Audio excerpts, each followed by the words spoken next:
I remembered. All right, here we go.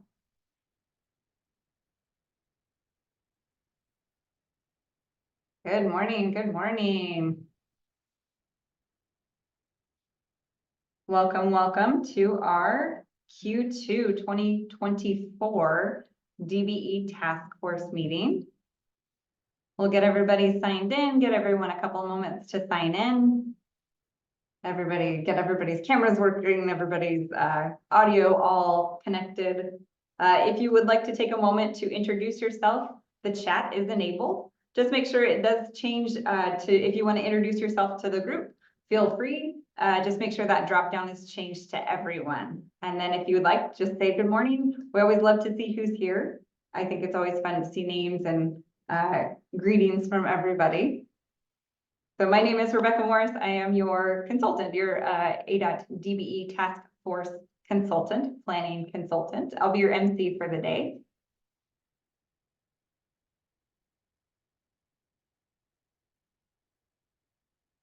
All right, good morning, good morning. Angela, Gloria, Francesca, Alexa, great to see everyone.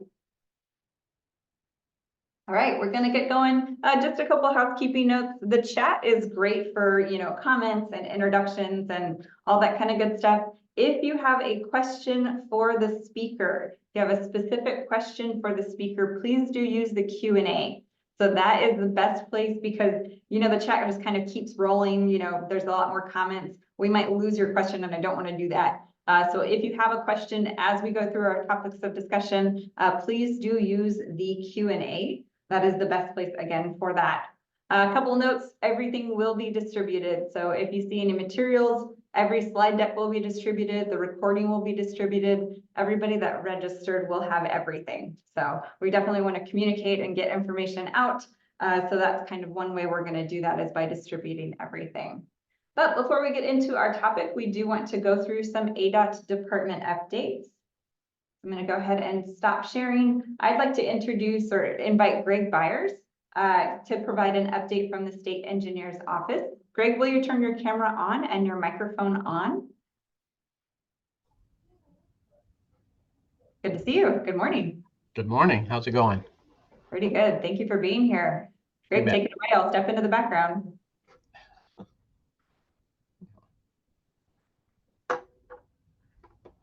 Well, good morning, everyone. I just wanted to say hello to everyone, as well as kind of give you a little bit of an update as to where we're at. We're coming down to the end of our fiscal year, but we still have multiple projects that we're trying to get out the door. Tons of opportunity for people. Most of the projects that we have going out are local projects. We have several ADOT projects as well. The majority of the projects are fairly small projects, anywhere from $1 million or less. But those will all be coming out within the next couple of weeks. We're trying to get those bid out here within this fiscal year. We have the tentative program that will be going to the State Transportation Board at the end of this month or middle of the month for approval. It is the largest 5-year program that we've ever had. There are tons of opportunities coming up over the next several years. For next year itself, we have multiple projects that are coming out, anything from fairly large projects to smaller projects. Some of the projects that people might be interested in is specifically we have several transportation alternative projects that are through local entities. Those projects are all kinds of projects that could be anything from walking paths to roadway improvements and so forth. So lots of opportunity there. We also have several highway safety improvement projects that are coming out. Some of those will be local projects. Some of them will be ADOT projects. The majority of those are signing and striping projects, but we have a lot of different types of safety improvement projects that are going to be available. So again, tons of opportunity there, along with some of our larger projects that we have coming out. A lot of pavement preservation projects are in the program for next year. So again, we are looking forward to as many opportunities as possible. We want as many bidders as possible coming out, and as many primes and subs that we can get coming in to assist us in trying to get these projects completed. So, this is kind of the best of both worlds. We've got some funding that is fairly new in the transportation alternative projects that we're really stressing to get out as fast as we possibly can. So that's going to be tons of different kinds of projects. So like I said, tons of opportunity. So that's pretty much the update that I had for where ADOT has right now and coming up. Perfect. Thank you, Greg. I was looking at your bid board and I see two very large projects that are currently on the street. So you've got the State Route 101 from 75th Avenue to I-17. Yep. So hard bid 198 million. That's a big one. That's due right at the end of this month. And then design build project, your capacity additions from Phoenix to Casa Grande Highway, State Route 202 to the Gila River Bridge. Looks like that one's due the end of the month as well for design build. So not only the small stuff, you also have some very large projects out there right now. So yes, we do. And more to come. So more to come. I love that. Thank you so much, Greg. Thank you. If you'd like to turn your camera off and your microphone off, we appreciate that update from the state engineer's office. Thank you, Greg. Sarkar, didn't even need to ask you to turn your camera on. You're here ready to go. Sarkar Raman, please would you give us an update from contracts and specifications? Thank you. Good morning, everyone. I just want to thank first organizer for putting together all this for small business and DBE firms to get involved in ADOT business. From the contract and specifications, I have a few things to give you updates. So first one, many of you already know that we have a new group manager, as our previous group manager, he has taken a new position in MPD, and our new group manager is Christine Haston. She is not a stranger. She was in our project management group and also with CNS before as a standard engineer. So many of you already know that. In terms of projects, like Greg mentioned, we have lots of projects going on right now. As of yesterday, currently we have 17 projects, advertised projects, and a couple of alternative delivery project in the advertisement list. In the coming weeks, altogether this quarter, we are advertising almost 50 projects, and out of them, some of them are re-advertisements, some of the local projects specifically, but it's still different size, different shape of this project. Whoever interested, you can go to our website and look into the project plan list and connect with the primes to get involved with the project. That's the best way to get involved.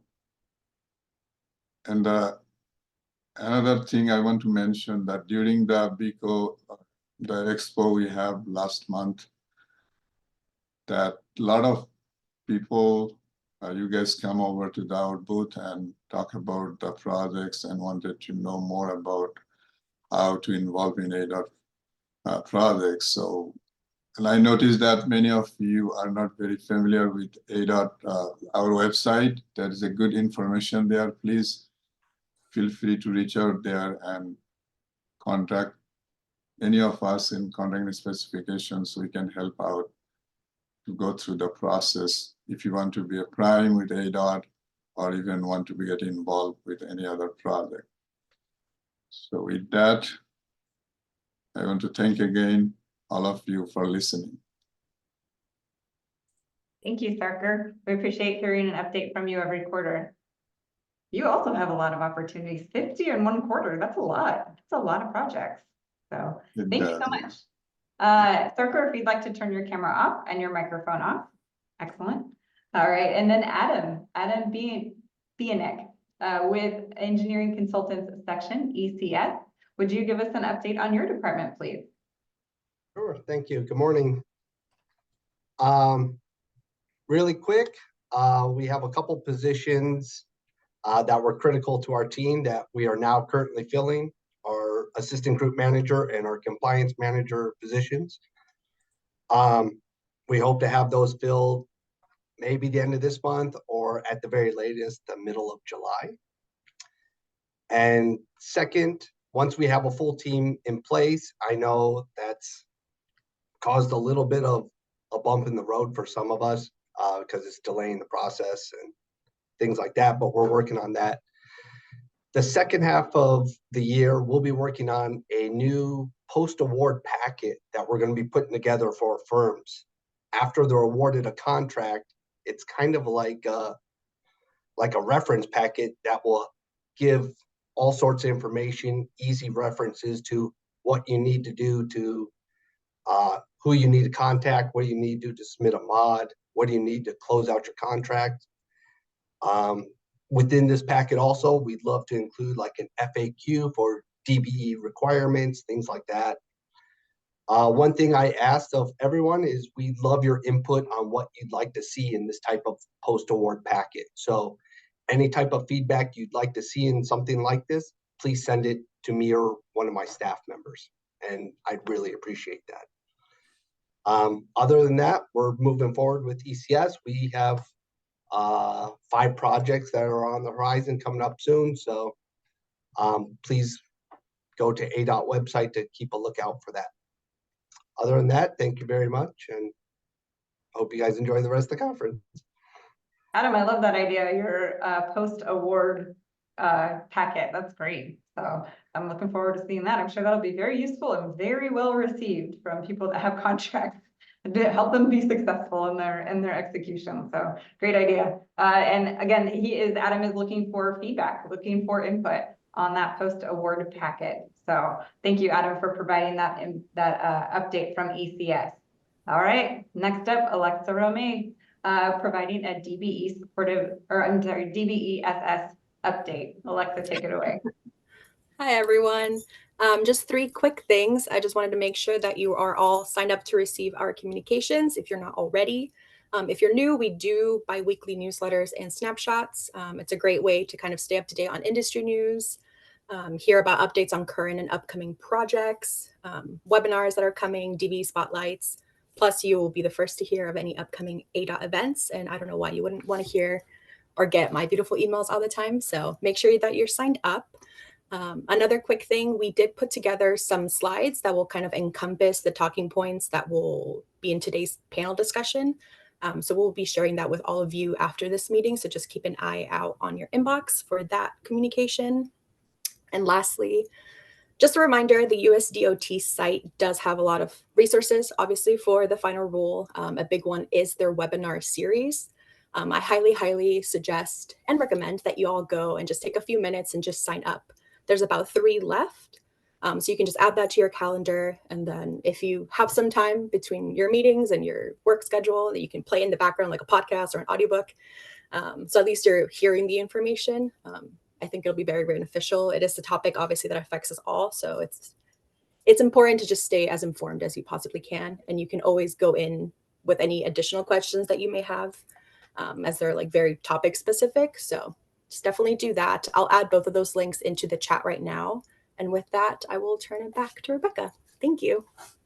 Thank you, Alexa. Alexa is kind of our wizard behind the scenes. She's always the one dropping all of those helpful links into the chat. So Alexa, thank you so much for keeping us informed. Alexa's a wealth of knowledge. So if you're looking for any resources, Alexa is a great place to start. She'll get you going in the right direction. And there will be some more links coming up in the chat. I have seen a couple questions in the chat as well. Just a reminder, if it's something that, is best answered, you need an answer, use the Q&A. That's a slightly different function. We just don't want to lose it. So in the chat, we have the chance of losing the comment or just losing track of it. So again, that Q&A function in the Zoom webinar is very, very helpful.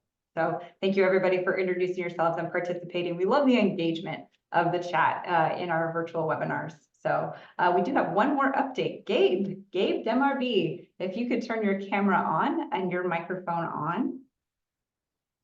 Good morning. Could you hear me? We can. I am going to ask you to start your video. Hopefully that There gives you you a go. little pop-up.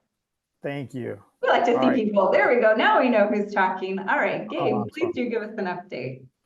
Awesome. Well, good morning, everyone. Thank you for joining us today. I wanted to take about 5 minutes or less to provide an update on the DBE goal accomplishments for FHWA funded contracts for the first half of federal fiscal year 2024, which covers the time frame of October 2023 to March of 2024.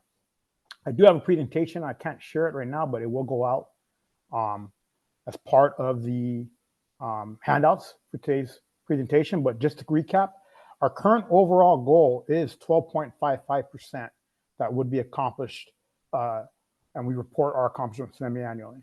So the first half semi-annual report did just end, and our accomplishments were a total of 10.27% DB participation.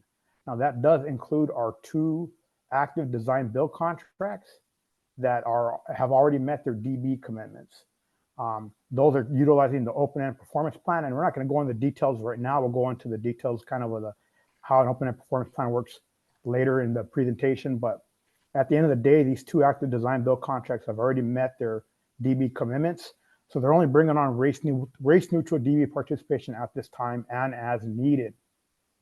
So with that being said, it's actually bringing down our total DB participation slightly.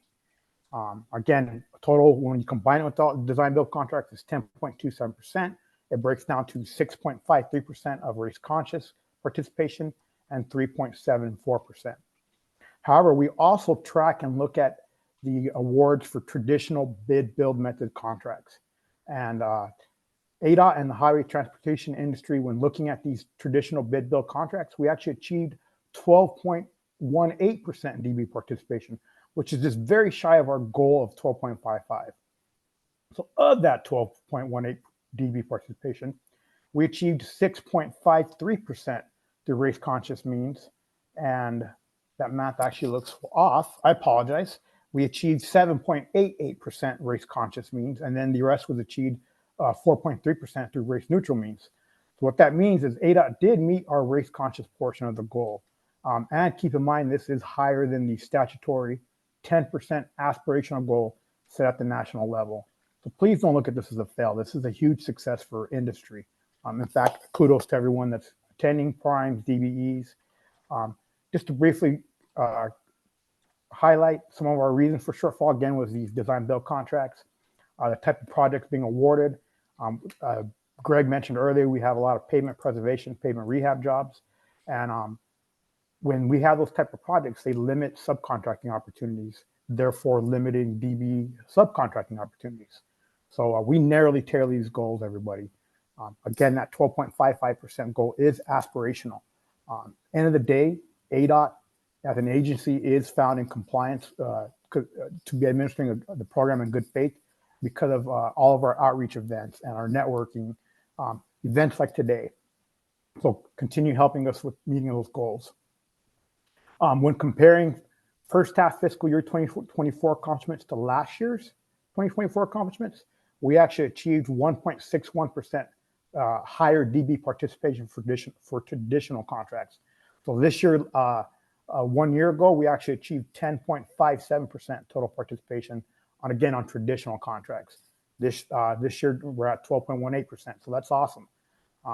We also awarded 11 prime contracts to DBEs, so totaling $5.4 million, which compared to last year was only 9 contracts for the first 6 months of the fiscal year period.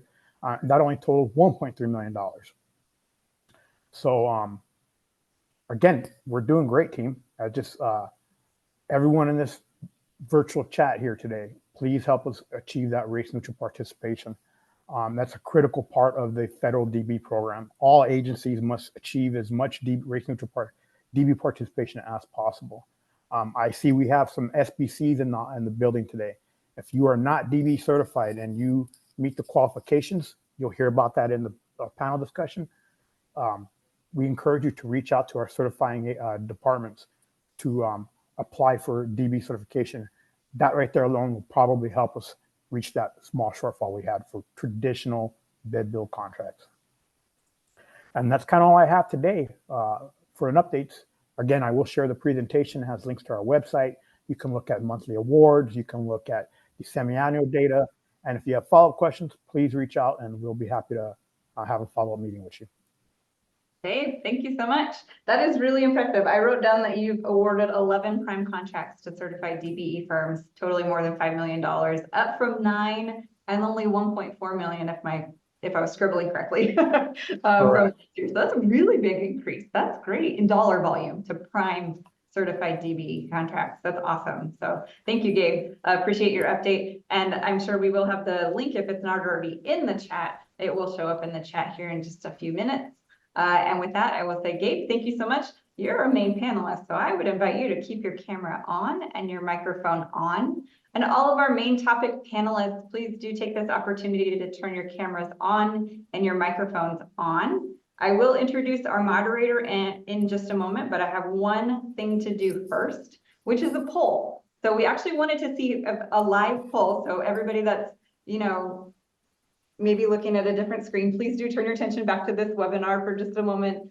We have one question for you. I'm going to launch it here in just a second. Is just trying to understand who's in attendance. What role do you play on projects? So I'm going to go ahead and hit launch. But I do have kind of a qualifier. You can select more than one. If you're a certified DBE firm, definitely select that one. If you are a prime consultant, if you do design work direct for public municipalities and owners, that's the prime consultant. If you work for the engineering firm or the design firm, that's obviously your sub-consultant.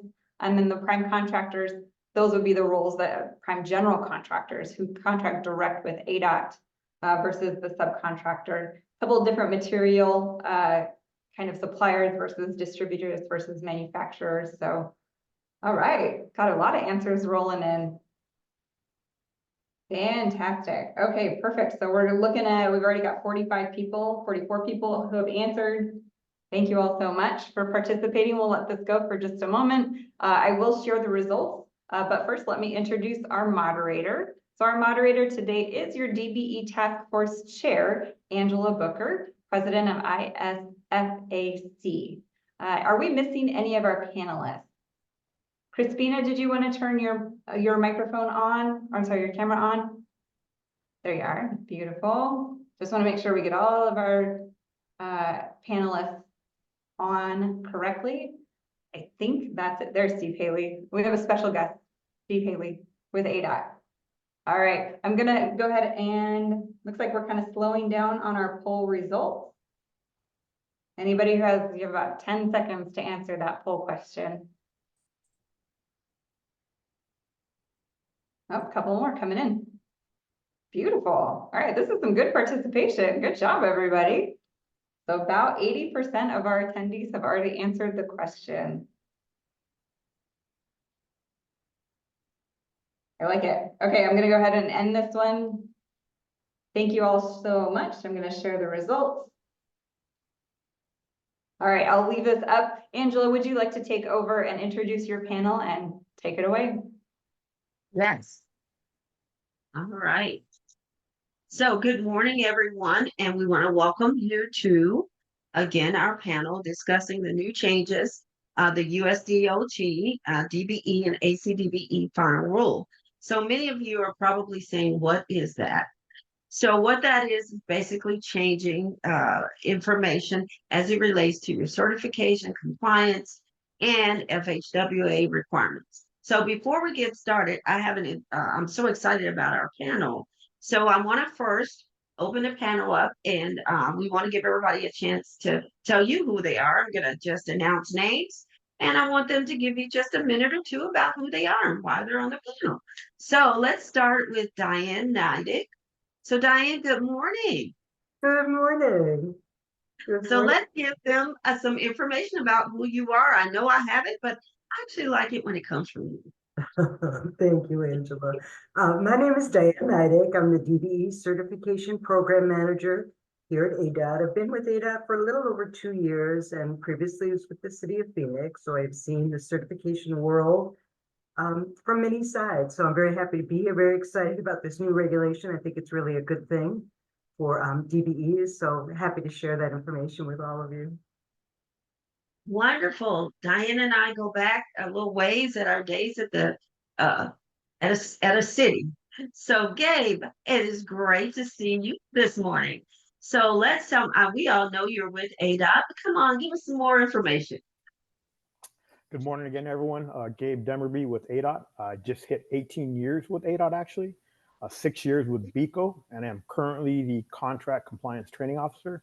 I manage a great group of BECO compliance leaders and technicians that our main job is to provide education and guidance to industry, both internal and external, to ensure compliance with ADOT's DBE program requirements, as well as ADOT's OJT program requirements.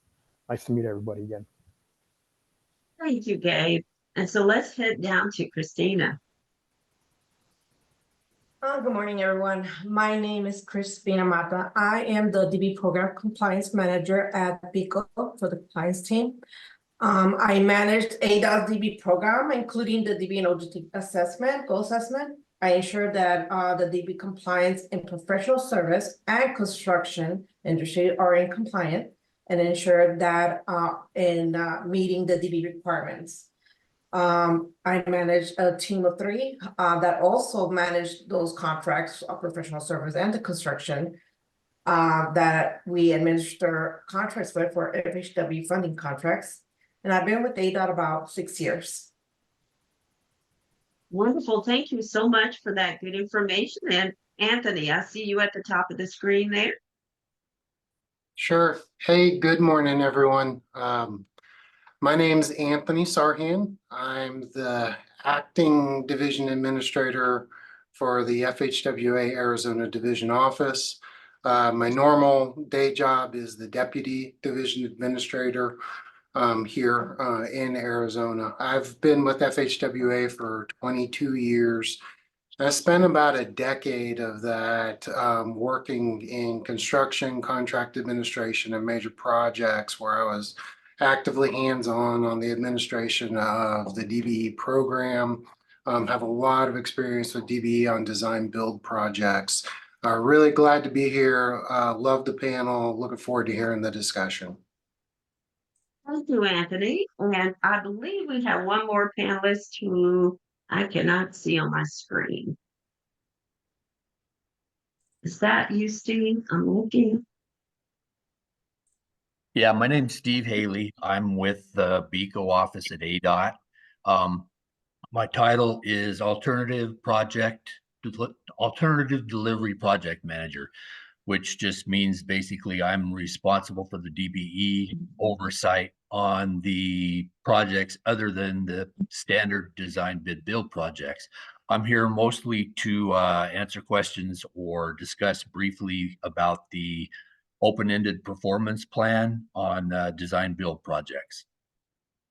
Thank you, Steve. So I think we have everyone. If I missed anyone, please let me know. For some reason, when I open up my chat, it takes you off I can't see everybody. So my apologies if I missed anyone.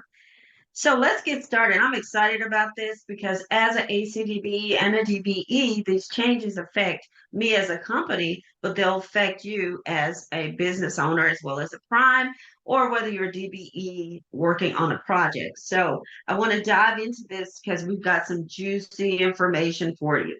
So we're going to start with Diane a little bit. We're going to break this up into the certification, and then we're going to look at compliance, and then we're going to talk to FHWA as well.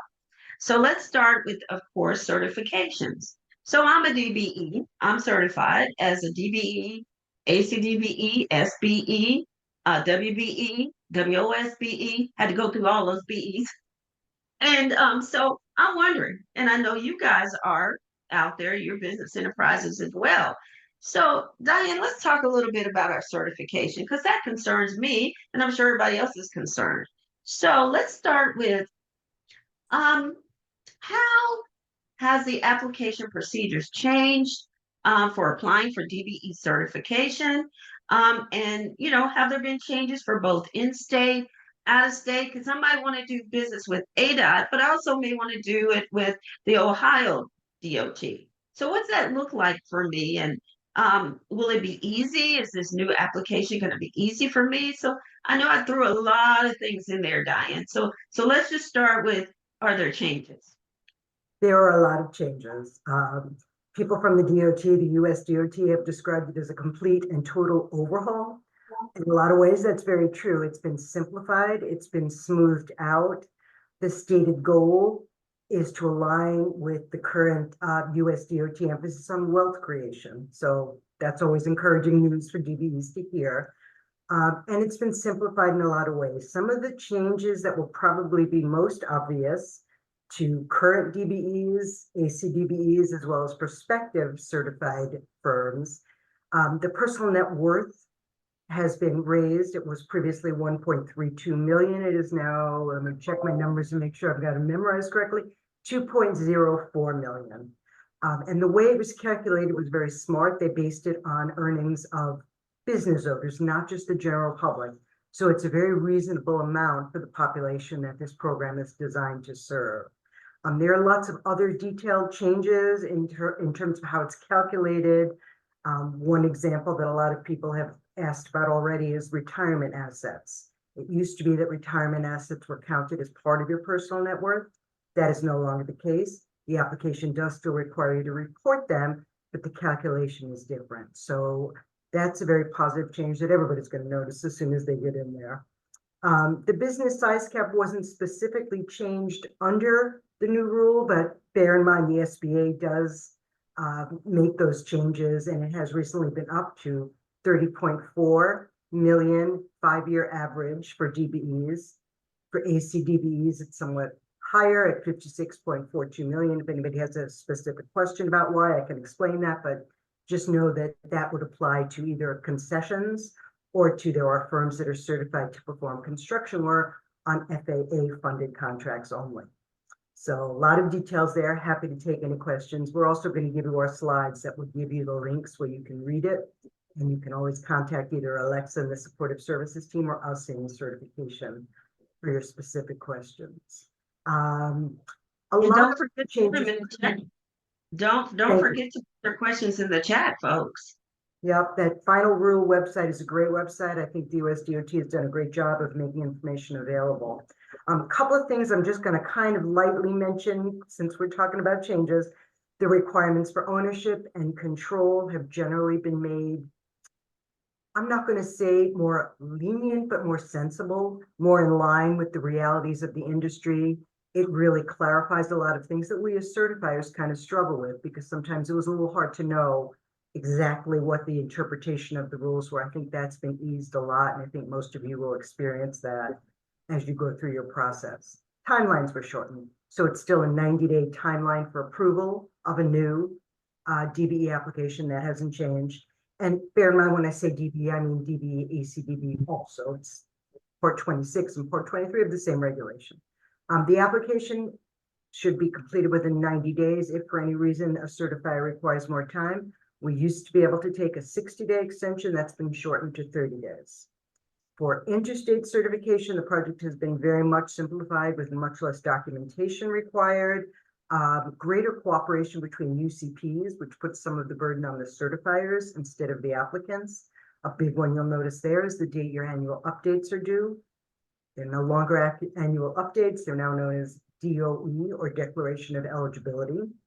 And by the way, there is a list of the new acronyms on that final rule website, so you will know what people are talking about. But you will have one date on which you're required to submit your annual DOE, however many states you're certified in. And it's going to be based on the original date you were certified, no longer known as your home state. It's now known as your jurisdiction of original certification. So if you were first certified back on April 3rd, 1973, you're going to submit your annual DOE on that date, even if you're certified in all 50 states and however many territories are in this program. Those are the biggies. There were lots of other simplifications of the rule.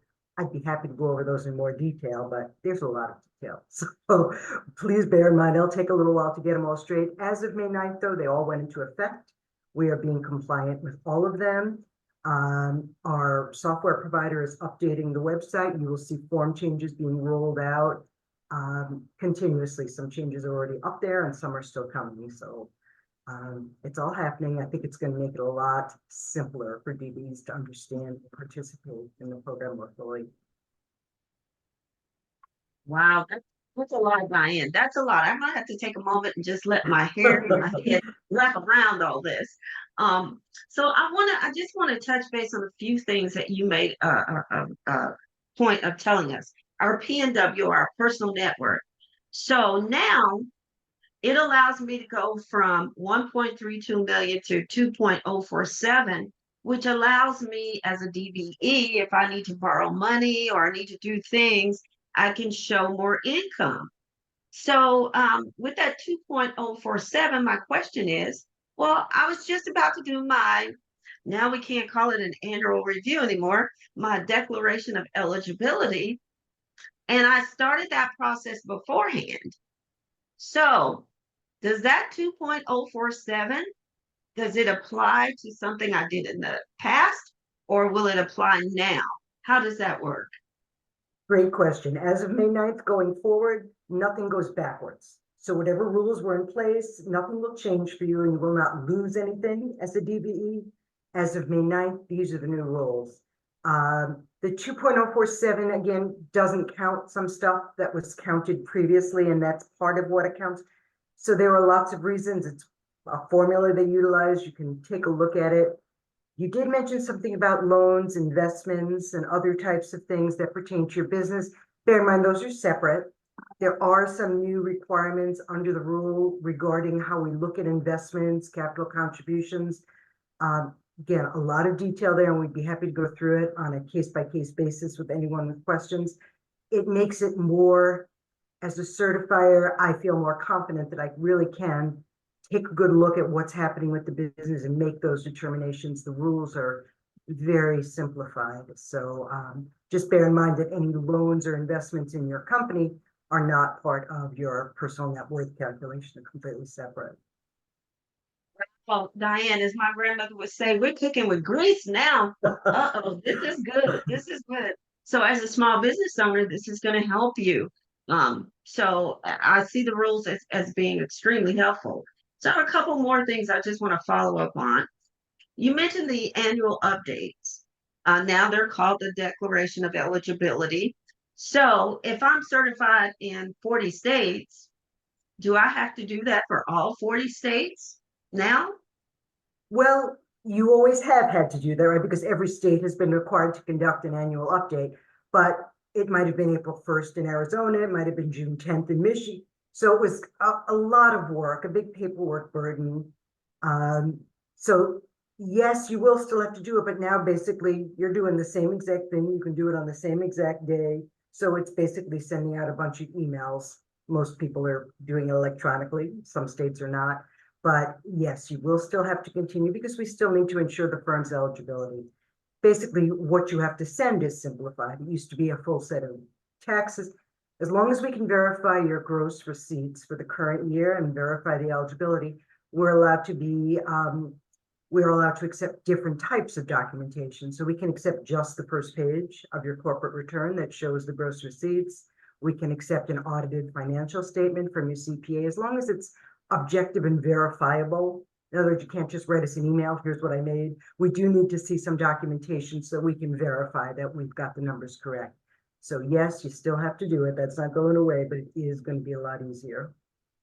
Wonderful, because that's easy. You grab your tax return, grab that profit and loss, boom, send it over to Diane, and we're cooking with hot grease. So we're doing great. All right. Well, that does sound quite simplified. Couple more questions, Diane. Okay, so now I understand what I'm supposed to do yearly. But my question is, what if I was ineligible 30 days ago?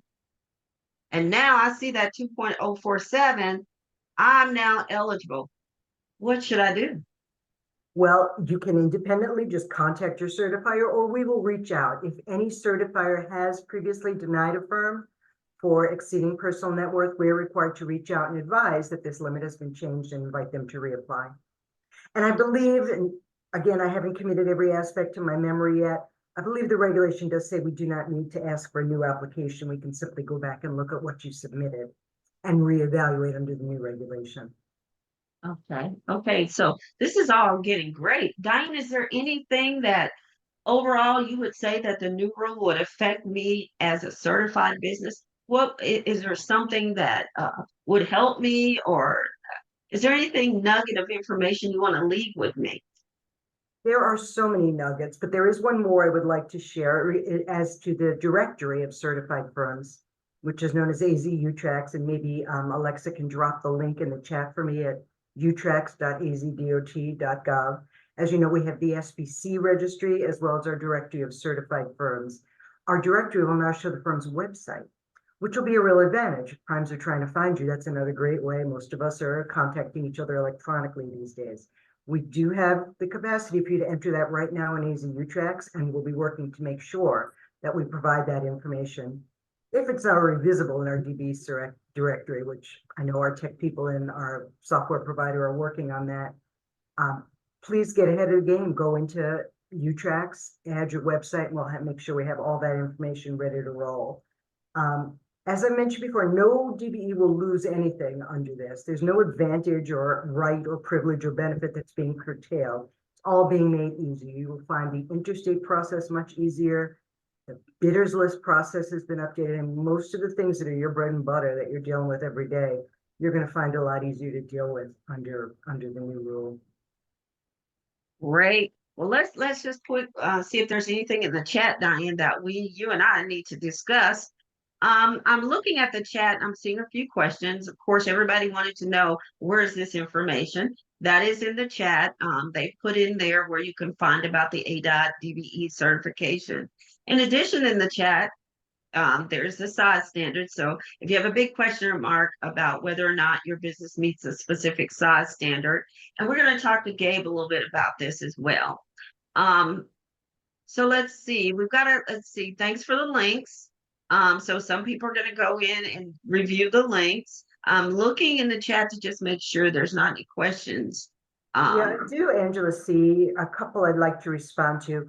I see Yes. Tricia asked the question about, will we receive an email for renewal of DBE? It's not going to be your renewal, it's going to be your annual DOE, but yes, you will still continue to receive those automated reminders. And the other question I want you to respond to was Patty's question about a link, workshop, or guide to help DBEs understand their personal net worth statements. Again, yes, that DBE final rule link that was dropped in above. You can also go to the utrax.azdot.gov website. You will find links to all this. And of course, you're going to get our QR codes and our websites at supportive services and certification at ADOT. You can always shoot us a quick email, give us a call, and we'd be happy to point you in a more specific direction or answer your question. So we will work to make sure that everybody who needs information gets it one way or another. And I see one in here about new certifications. The link is there. So if you're a new firm, you're not certified, there is a link there where you can start your application process. Just remember that you're a JOC. Diane, can you give them just a quick understanding of what JOC is? Because there may be people who are not here physically in Arizona that may be on the call. That's correct. So the JOC is the new terminology. It's the jurisdiction of original certification where a firm is first certified. Generally speaking, it will be what we used to refer to as your home state, but not always. And one example that USDOT has given is for an ACDBE firm. You may be based in Mississippi and you operate a food concession. Airports don't bid out those leases all the time. It may be only every 5 years or 10 years or whatever. If you are not yet certified in your JOC, but you know, say Phoenix is putting out a big package, they don't want to slow potential ACDBEs down by making them go through the process in their JOC before they can apply in the state where they actually want to perform work. So they have changed it a bit. In most cases, for most DBEs, they're still going to get certified where their primary physical location is, because that's what's going to make the most sense. but it is possible to apply to another state. It used to be that we really, because of the way the regulations were set up and the requirements we had to meet, it was very difficult for us as certifiers to do an initial certification on an out-of-state firm. That has been relaxed. That's just one example the USDOT has given. As time goes by and we see more applications, we may get a broader understanding of those circumstances. But that's a great question, and people should be aware that a lot of those details have changed. So if you've applied before and not had the results you were hoping for, take another look at the regulation or contact one of us, and we would be happy to work with you on new information that might be helpful. Thank you, Diane. There's one other question from Jermaine. I got my business from the Native American tribe, Gila River. How can I get certified in Phoenix? Currently in Phoenix, I need help with my business goals to get DBE and becoming a successful business. Okay, I feel like there might be a couple of questions there, but in terms of how to apply for a DBE application, it's a unified process for the entire UCP, which is the Unified Certification Program here in Arizona, City of Phoenix, City of Tucson, and ADOT are the 3 partners. Our applications are all at the utracks.azdot.gov. You do not need to figure out which one of us will handle your application. We divide it up by geography. The application will guide you through that process and funnel you to the correct certifying agency. We're all following the same rules, requirements, etc.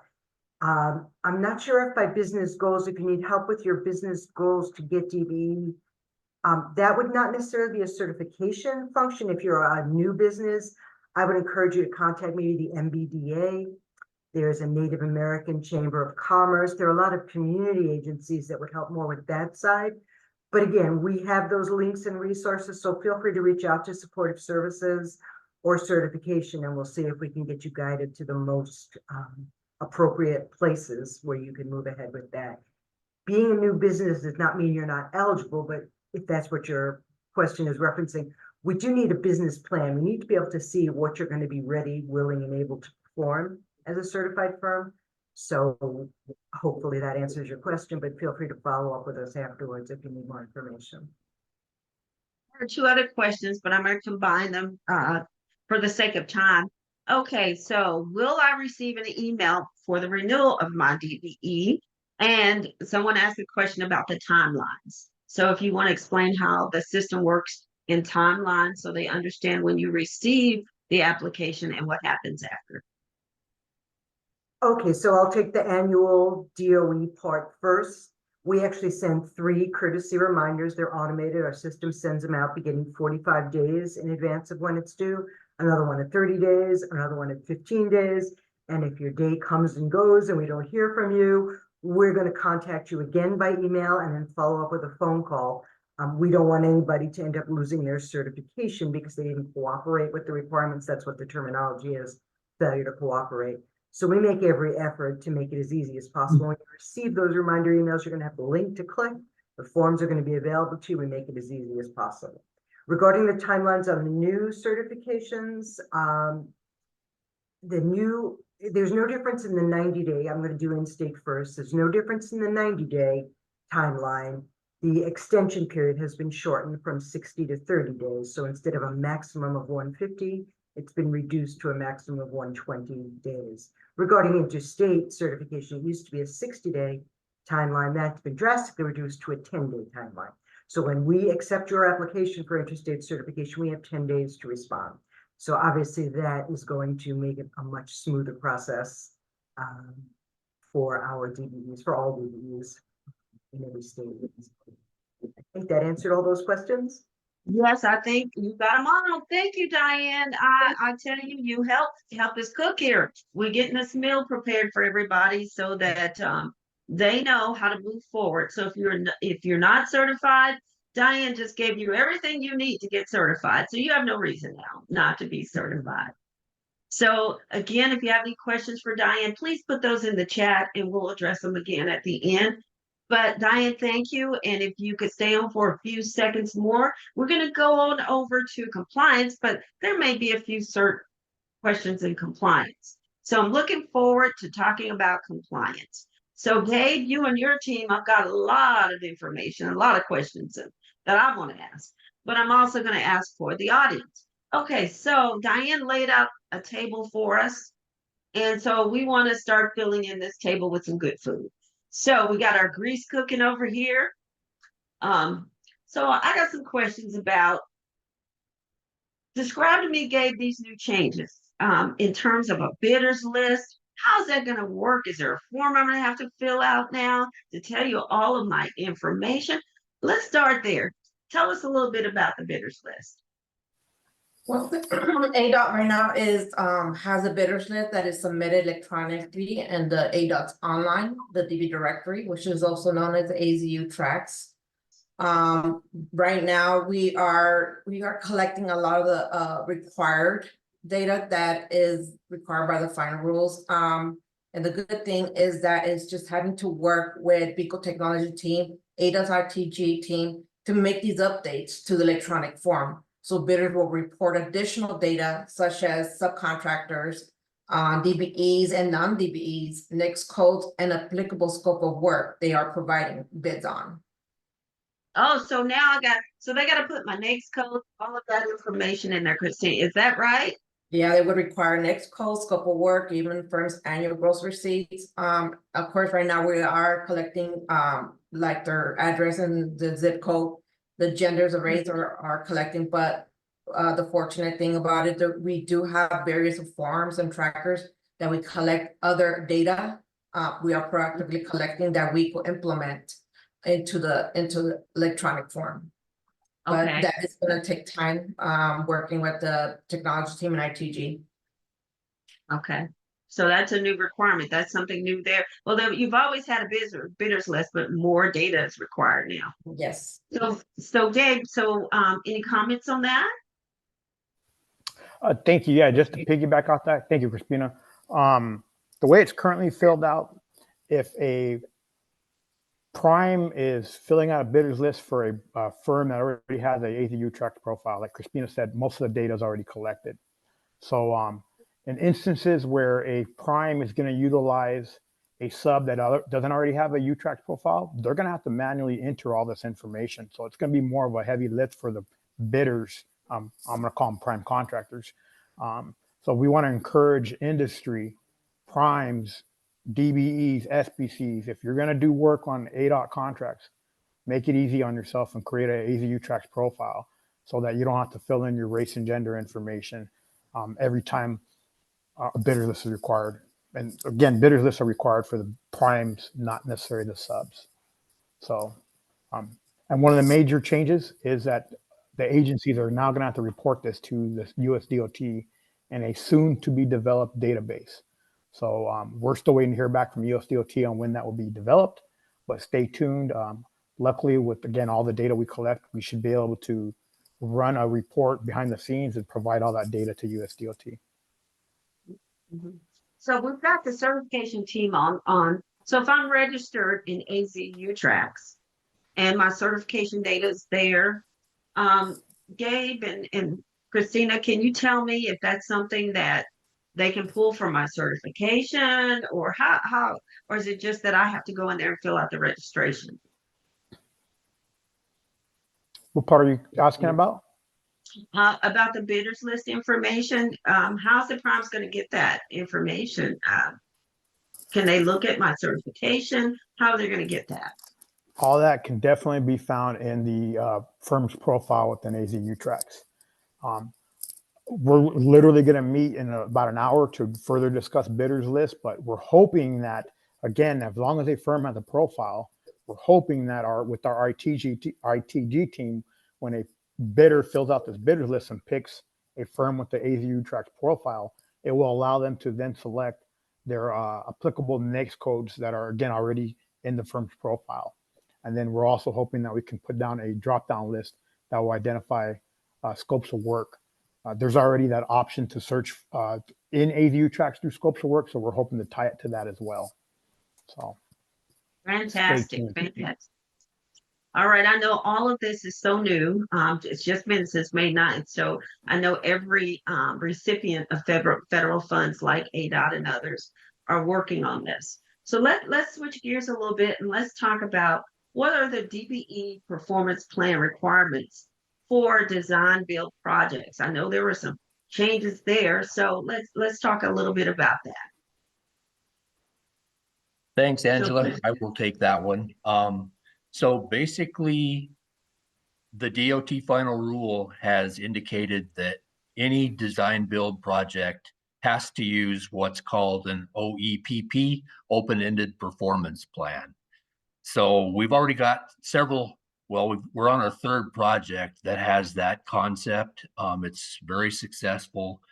What that means is instead of committing to DBEs at the beginning of a project as a condition of award, it gives the developers or contractors flexibility so that they can add DBE subcontractors or subconsultants throughout the project as a means to meet the goal. So on design build projects, there are actually two DBE goals, one for professional service or the design side of things, the other one for construction. So they are separate goals. The firms are working toward meeting both of those goals as the prime contractor or developer. The OEPP, open-ended performance plan, gives them a lot more flexibility. They don't have to try and figure out who to commit to as far as a DBE at the beginning of a project that hasn't even been completely designed yet. That's been a major flaw in design build projects in the past. Under the new rule, OEPP is going to be required for all design build projects. I don't know how much more in the weeds you want to get, but that's basically the a high level overview of what those open-ended performance plans are on design build projects. It just gives everybody a lot more flexibility. The developers have to identify at the beginning of the project what types of work they plan on subcontracting to DBEs, but they don't identify dollars or specific DBE firms at that point. They do that throughout the project. We meet with them monthly and track their progress toward meeting the goal. And if they stray off from who they said they were going to commit, who they said they were going to bring on board in the first quarter or the middle of a project or whatever, we kind of try and keep everybody steered in a direction toward meeting both of those goals. So far, it's worked very well on the three projects that ADOT has used it on. Well, I think, Steve, let's talk about this for just a minute. So if a prime is going to tell you later who the DBEs are or who their BEs are going to be on the project a little later, are they still required to do outreach to those DBEs to try and find them, or how does that work now? That's still a requirement of those projects. We monitor their outreach efforts. They are required to report that monthly. So they let us know every month what they have been doing to try and recruit or retain DBEs.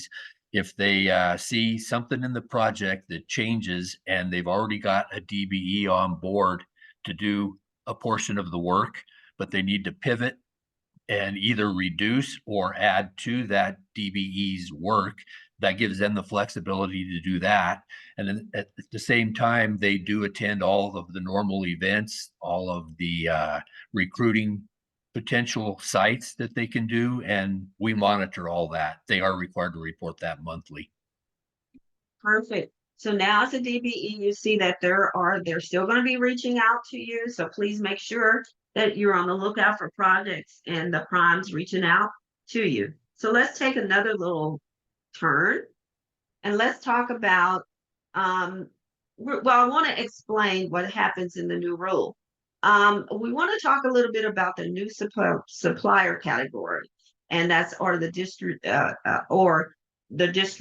the person who now may be in a different category. Let's talk a little bit about how we're going to do counting and determine whether that applies to suppliers, regular dealers, and manufacturers. Because in the old way that we did it, we were counting, looking at 60%, but there have been some changes.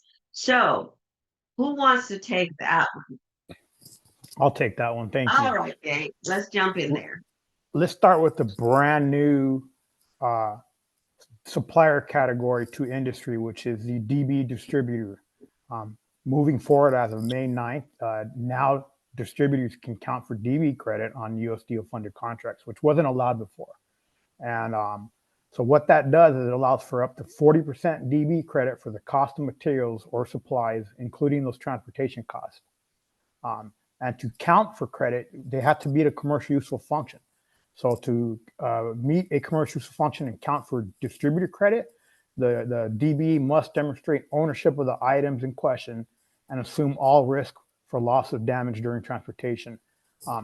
Meaning, once that material leaves the site of the manufacturer, the DBE distributor has to take ownership or responsibility for the material in transportation. There is allowed for drop shipping is permitted as long as there's a distributor agreement in place that assumes all responsibility for the material after point of origin. And just to clarify, terms that transfer liability to the distributor at the delivery destination or deliveries made or arranged by the manufacturer or another seller do not satisfy this requirement. So again, at the end of the day, to count for DB credit as a distributor, you do have to take responsibility for that material at point of origin. To account for this, BECO is currently working on updating our DB affidavit forms to allow for a prime to identify DB as a distributor, kind of like they do for truckers and brokers, so that they can identify the percentage of the contract or the dollar value that counts for the DB distributor credit. So this is brand new to ADOT. It's brand new to all of the state agencies. So we're still learning ourselves. We're still attending trainings from USDOT. So bear with us, but we are working on implementing this moving forward. And then just to recap for manufacturers, the real main update was the manufacturing definition was clarified so that it clearly it's clarified that minor material modifications are not considered a manufacturer for goal attainment purposes. A manufacturer is a firm that owns or leases and operates a factory or establishment that produces on the premises the materials, supplies, articles, or equipment required under that contract. If the DB does meet the requirements of a DB manufacturer, we are allowed to count 100% of the cost of materials or supplies. We just don't have a whole lot of DB manufacturers, suppliers in Arizona right now. I think when I last checked AZU-Track, we had less than 20. So again, this is kind of new to us, but I know we have some manufacturers on site today in the meeting. We have some distributors. You may not be DB certified. If you meet those requirements, personal network, business sides, please reach out and get certified. You will help us meet our race neutral participation goal. You can potentially help us meet our race conscious portion of the goal. For regular dealers, that still accounts for 60% of the cost of materials, including transportation costs. That really hasn't changed. And then for brokers, it's not on our presentation that we're going to share, but just to let everyone know that if a DB performs work as a broker, the department will only credit the entire amount of the brokerage fees or commissions charged by the DB, provided those fees are determined to be reasonable and not excessive. They can't have huge high markups, or that would not count for credit. So again, just kind of quickly recap, we don't have a lot of suppliers, manufacturers currently, but with these rule changes, we hope to see that change. If your firm will be providing materials to the highway transportation industry and you meet those DB requirements, please get certified. If you're an SBC and you haven't been DB certified yet, it's huge and it will help your business long run. So that's kind of what we have for the updates for supplier credit. Any follow-up questions regarding that? Well, looks like, one question we want to just touch base with Diane. Diane, if I'm certified and I want to add and be counted as a dealer, what should I do to let you know I want to do that? And that's a really good question. So the way NAICS codes are set up, it goes by the industry area, not necessarily by supplier, distributor, or broker. So the commercially useful function aspect that determines how you're going to be counted on the contract compliance side, that is not a factor on the certification side. In other words, when we certify you as a, say, a gravel distributor or gravel, whatever, other gravel merchant wholesaler, whatever the current terminology is in NAICS, your NAICS code will cover a broad range. We in certification will add what's known as a descriptor to make that NAICS as specific as possible. So kind of a long answer, but the fact is it may not be a NAICS code change that's required. It may just be a conversation between your compliance officer checking out your subcontract that you're performing on to see exactly how your work is going to be counted. So it's not necessarily a certification question, but we are available to answer those questions because, as Gabe said, we're all working through this together. So we're all working together to figure it out. I'm thinking that using a descriptor very judiciously, making sure it's the most accurate possible one, because in certification, we really want to make it as easy as possible for the DBEs, the primes, and compliance officer to move ahead with counting DB percentage correctly. So, Diane, because I know there are lots of DBE thoughts going on right now about, oh my goodness, what do I have to do? So we want to just let them know, that about their certification. So we've got a lot of topics here to cover, and I want to hit them all. So let's talk a little bit about prompt pay. So what are some of the changes to prompt pay requirements and the return of retainage? Are there any changes or clarifications? So for the prompt payment requirement changes, some of the updates include, but are not limited to, state agencies and any recipient of federal funds are required to proactively monitor and oversight of prime contractors' compliance with prompt payment to subcontractors and return of retainage. And then the other change is prompt payment applies to all tiers, first tier, second tier, third tier, and so on. But here at ADOT, we don't typically hold retainage. If we were to hold it, we have it at the 75% of completion, and that's if the prime is deemed to be not completing the work satisfactorily. And I've already talked to a state construction engineer. They haven't been down this road, and they don't even know when. So at the end of the day, we typically do not hold retainage on primes. Therefore, the prime should not be holding retainage on the subs. That is in our contract language. If a subcontractor is working on a contract and they are getting retainage help, please reach out to us. We'll look into that a little further because they should not be. So, and one of the great things about prompt payment here is ADOT's already ahead of the game on this. Our prompt payment requirements are for subs to be paid within 7 days of their work being accepted. So, and that flows downhill again to second tiers. So when the prime gets paid, that 7-day window starts for them to pay their lower tiers. And then when the first tier gets paid, they have 7 days to pay their lower tiers. So we're kind of already ahead of the game on this. We utilize our contract management systems known as DORS, the DBE and OJT online reporting system, as well as the ADOT LPA DB system to track prompt payment to all tiers. And then we take it one step further. We implement sanctions for payment reporting. If you do not report those prompt payments, the prime would be subject to sanctions. So that's kind of how we keep primes in compliance. So we don't want to sanction anybody, but that is an option that the agency does have. So, but again, we're very open to working with people.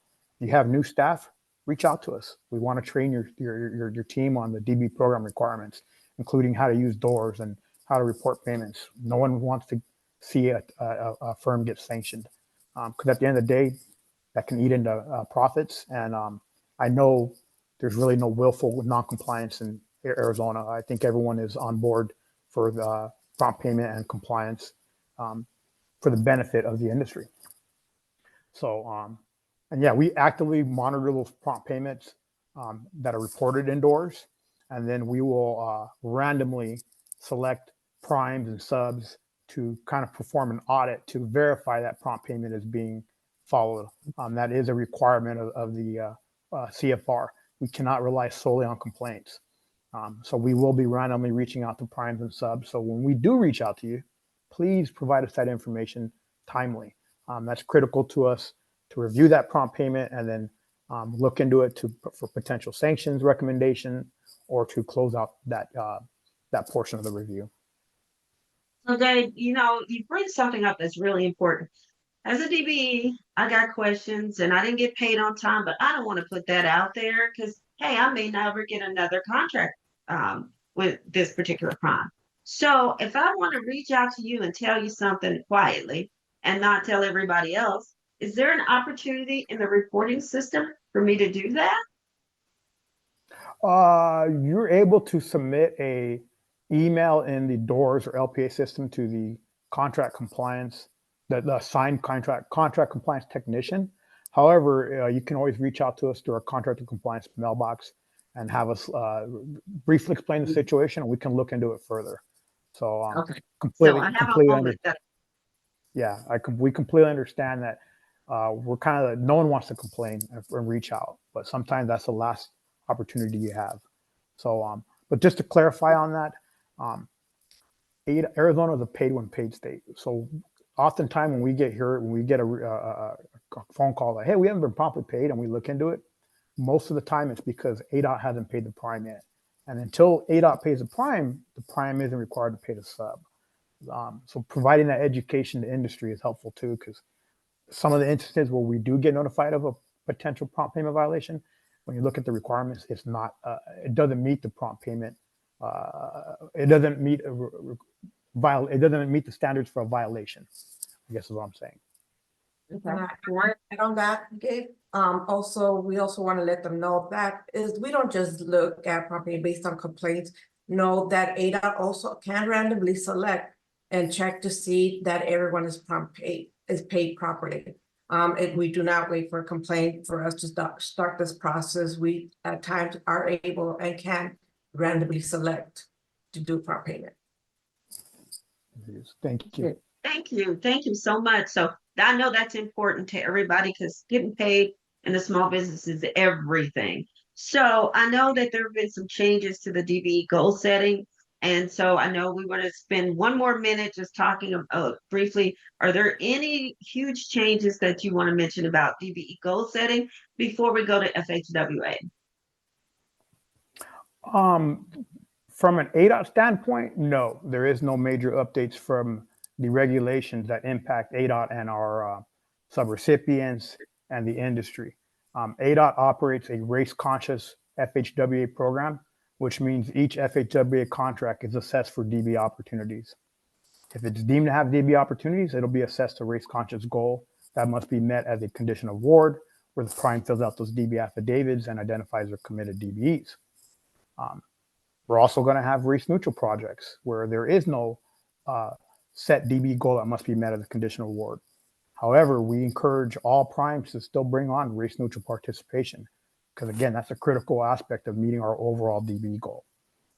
As far as the FAA program goes, ADOT operates a race-neutral DB program, and we really only have the Grand Canyon Airport under our authority. And we're still doing some more research, but there's not a whole lot of subcontracting opportunities when it comes to the Grand Canyon Airport. When I looked at our last annual report for FAA, I think we only awarded $1.2 million in awards. So in the grander schemes, that sounds like a lot of money, but it's not when you talk about federal funds.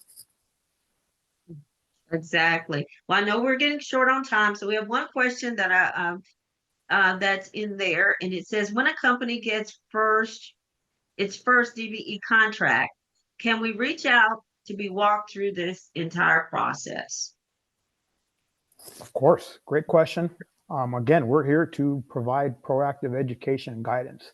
That's to all industry, DBEs, subcontractors, primes. It's easier to keep you in compliance out the gate and educate a firm than to close out a project and find them in non-compliance. So especially if you're a brand new prime, reach out to us. We want to educate you on the requirements, both of DOORS and the DB program. If you have new staff, reach out to us, please. We do have on the website information if you need a one-on-one training or a group training. We do have a form where you could request for those type of training, whether it be doors, whether it be the LPDB system, or whether it be the DB requirements, anything requiring to the DB program plan or our systems. We do provide training. I'll drop in the link on the chat, but that provides a Google form that allows you to fill out in order for us to provide a training. And know that we understand that sometimes staff is a turnaround in the company, that sometimes they need training because the other one took the information or they weren't around to train the other one. Know that we're also available to help provide assistance and guidance on those new staff that come in to take on the responsibility of monitoring these contracts. There is one question in the Q&A chat. It says, does the DBE have to own the truck during the transport for the drop ship? That came from No, not for drop shipping. It just has to be in there for DB distributor credit. We'll look into that a little bit further, but right off the top of my head, I'm going to say no, the firm doesn't have to own the truck that's drop shipping. They just have to have a agreement in place that as part of the drop shipping, the DB distributor is taking, what's the word I'm looking for? They're taking possession, they're taking responsibility of case something happens and while that material is being transported to the site. It needs to be on the distributor's responsibilities and not say the supplier or the manufacturer. Okay, and then there was another question about, they just want us to confirm that current DBE firms will be grandfathered under the old rules. And I see Rebecca did, she said, per Diane, all firms that were DBE certified prior to the new rule, which was effective May 9th, remain certified, and there's no further action. So I just wanted to bring that out and make sure everybody saw that. All right, well, with that said, I think we'll head on over to Anthony. He's been quiet, so we got to grab him and let him talk some. So Anthony, tell us a little bit about everything that we've talked about today. Explain the federal changes. What sticks out in your mind that everybody attending needs to know today? Sure. Yeah, no, really appreciate that, Angela. And I've been kind of trying to stay active in the chat pod. So as we've been going on, resources are there. Really, I think the panelists did a great job covering a lot of the items, and the questions really got to the heart of what are the changes. So the stuff that I want to emphasize, okay, let's talk about what's happening at the federal level. We really are trying to do outreach efforts, make sure that everybody that's involved or wants to be involved in this is aware of what's going on with the changes. So want to just reiterate what Alexa said earlier regarding the webinar series. I'm looking at the schedule right now. There is a webinar scheduled for June 18th for the DBE open-ended performance plan discussion. There is another one scheduled for July 24th to talk about prompt payment and return of retainage. And then we haven't really talked so much about FTA in this. Now, you know, this is a USDOT program. Obviously, FHWA, my emphasis here, we've talked a little bit about FAA. There are some FTA requirements as well. And on July 30th, there is going to be a webinar covering the requirements for transit vehicle manufacturers. So keep that in mind in case anybody is involved in some FTA contracts. A few other things that we, that were touched on today. There's been a lot of discussion about the personal net worth. One of the other things about the personal net worth changes that came out of the final rule is that that's going to be updated every 3 years. It's not going to require a rulemaking. There's a formula and process that is in place for USDOT to make those changes that are along the way. So that was one of the other big ones that I wanted to make sure got out to folks. We also talked about the size standards that are in place. As Diane mentioned, there's been some updates to the size standards for being a DBE, but want to reemphasize as well that the specific NAICS code size standards do also come into play. So pay attention to those y'all are in great hands with the folks that are overseeing the programs here. They can point you in the right direction, walk you through all of that. So those were my big things. I did want to get back to Steve's discussion about the open-ended performance plans. One of the items I dropped in the chat pod, while this is new in the final rule, the program elements, the things that we're talking about with those open-ended performance plans, they've been underway for a few years now. And one of the links I dropped was for FHWA's Everyday Counts initiative. That has some great resources to show where we've been, the stuff that's been going on related to this over the years. Show you this isn't just something that came into a new rule and all of a sudden we're trying to figure it out. There is some long established practice and history that's behind this. Wow, you dropped some serious nuggets on our table. I mean, we had a good meal with certification. We came on through with compliance, and then Anthony just laid out our dessert. So we fed you a pretty good meal today, all of our primes and subs. So now we want to close a little bit. Of course, we got our dessert, got to have some little wine on the table here. So let's talk a little bit about when opportunity and preparation meet. For you as a business owner, that increases revenue. So we've given you prime opportunity today. We've filled you with so much information. And in order for us to do that, we've given you all of this data that's in the chat. And I think we have one more question before we finish out. And it's for Anthony. I don't know if you see it. I'm reading that right now. It says, okay. As a business that doesn't provide general contracting or materials, we provide employer drug testing for safety and compliance, not a traditional DOT supplier, but a necessary asset. Do we still fit into the DBE requirements that primes face? I'm not quite sure what the second part of that question, or the fit into the DBE requirements that primes face. So maybe I would ask if you could provide some more context in terms of what do you mean about the requirements that primes face? Are you asking if, as someone that provides employer drug testing and safety services, are you eligible to be a DBE?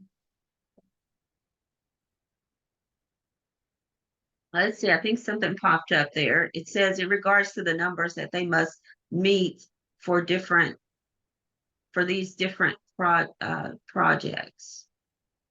Well, as a DBE, if you're a DBE, you're going to be subject to the size standards. As an owner, you'll be subject to the personal net worth standards.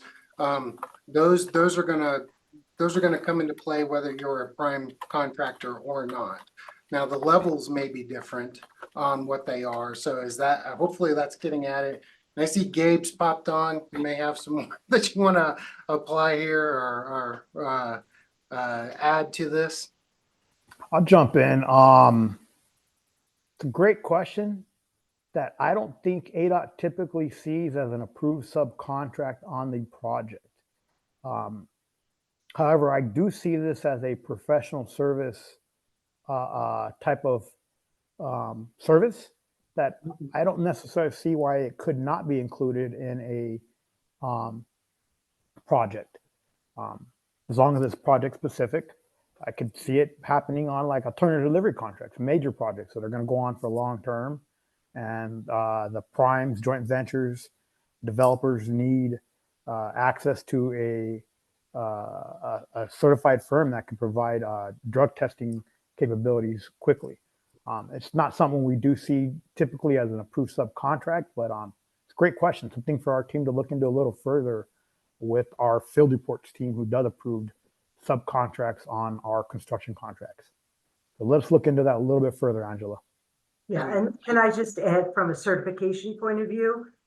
Certainly you could apply for certification and it may not be heavy highway contracts that typically have this opportunity. It's very possible that FAA or FTA might have opportunities.